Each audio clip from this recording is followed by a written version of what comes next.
In today's video, I'm going to teach you how to confirm your ChatGPT plan supports attachments, such as PDFs, documents, images, and more.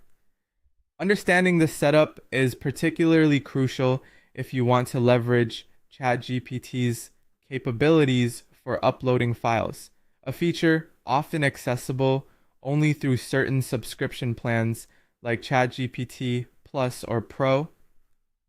Let's start by checking the plan you're currently on. If you're using the free version, you'll likely need to upgrade to either ChatGPT Plus or Pro, as these plans typically allow for file uploads and other advanced capabilities. Double check your subscription to ensure you have access to these features, since file attachments are not generally supported on the free plan. If an upgrade is necessary, make sure to take care of that first before proceeding. Once you're positive that your plan supports attachments, it's important to confirm the model you are using within the ChatGPT interface.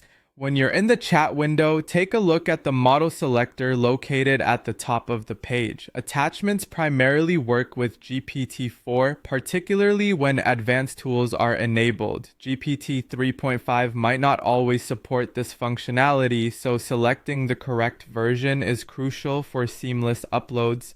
Assuming the correct model is selected, we need to dive into the settings to ensure that the right tools are enabled. To do this, navigate to the settings menu and then proceed to the features section. Within this area, you should see options for upload files or advanced tools. Make sure these options are turned on, as they are necessary to allow for file uploads. Enabling these settings is quite straightforward. However, it's always a good idea to restart the app or your browser after turning on these features. This simple reset can help the system apply your changes fully and prevent any unexpected hiccups while you're trying to upload files. And there you have it. You've now confirmed that your ChatGPT plan supports attachments, verified the model and its capabilities, and ensured that all necessary tools are enabled.